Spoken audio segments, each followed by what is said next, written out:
સુરત में एक ज परिवाરના 5 સભ્યોને ફૂડ પોઈઝનિંગની ગંભીર અસર થઈ, જેમાં એક 5 વર્ષની માસૂમ દીકરીનું મોત નીપજ્યું।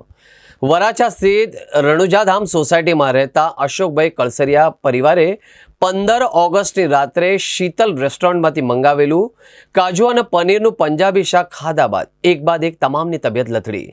હોસ્પિટલમાં સારવાર દરમિયાન 17 ઓગસ્ટની રાત્રે 5 વર્ષની માસૂમ દીકરી આર્યાનું મોત નીપજ્યું, જ્યારે માતા પિતા અને 2 પુત્રી સદવિચાર હોસ્પિટલમાં સારવાર હેઠળ છે। સ્થિતિ ગંભીર છે। હોસ્પિટલમાં સતત 2 દિવસ સુધી ચાલેલી સારવાર દરમિયાન 4 વર્ષની માસૂમ બાળકી આર્યાની તબિયત વધુ લથડી, જ્યાં ટૂંકી સારવાર બાદ તેનું દુઃખદ અવસાન થયું।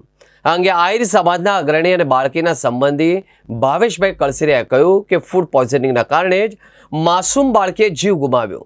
હાલ બાળકીની માતાની તબિયત પણ અત્યંત નાજુક હોવાનું જાણવા મળ્યું છે। પરિવારજનો અને સંબંધીઓ દ્વારા વરાછાની શીતલ રેસ્ટોરન્ટ અને બેજવાબદાર ખાદ્ય વેચાણ સામે રોષ વ્યક્ત કરવામાં આવ્યો છે। પોલીસ અને મહાનગરપાલિકાનું તંત્ર તાત્કાલિક ધોરણે આ મામલે સઘન તપાસ કરીને કસૂરવારો સામે કડક કાર્યવાહી કરે એવી માંગ કરવામાં આવી છે। જો કે માસૂમ બાળકીનું મોત ખરેખર ક્યાં ચોક્કસ કારણસર થયું એ હાલ તપાસનો વિષય બન્યો છે અને પીએમ રિપોર્ટ તેમજ લેબોરેટરી રિપોર્ટ બાદ જ સાચું કારણ બહાર આવશે। અને આ જે ઘટના બની છે તે મારા કાકાના દીકરા અશોકભાઈ ચકુરભાઈ કલસરિયા એના આખા પરિવારને આ ફૂડ પોઈઝન થયું છે। શીતલ રેસ્ટોરન્ટની અંદર જે ઈસરકુપામાં આવેલું છે ત્યાંથી 15 તારીખે સાંજે 2 શાક લઈ આવેલા અને ઘરે જમ્યા। પછી એ જ રાત્રિએ એટલે વહેલી સવારે 16 તારીખે વહેલી સવારે એ અશોકભાઈને અને એની સૌથી નાની 5 વર્ષની દીકરી એને પેટમાં દુખાવો થયો અને ત્યાર પછી સવારે 9 વાગે એને નજીકના ક્લિનિક ઉપર સારવાર લેવા માટે ગયા, તો ત્યાં એણે બોટલો ચડાવ્યા અને દવા આપી। સાંજ સુધી રાહ જોઈ કે રાહત થઈ નહીં।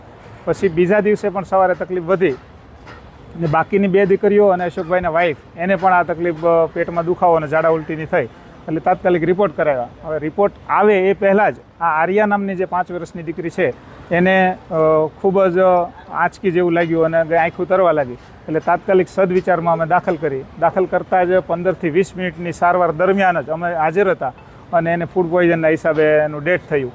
અને પછીના પેશન્ટ જે છે 4 અશોકભાઈની 2 દીકરી અશોકભાઈ અને અશોકભાઈના વાઈફ જ્યોત્સનાબેન એને પણ ત્યાં સદવિચારમાં દાખલ કર્યા અને એને પણ ફૂડ પોઈઝનના રિપોર્ટ આવ્યા છે।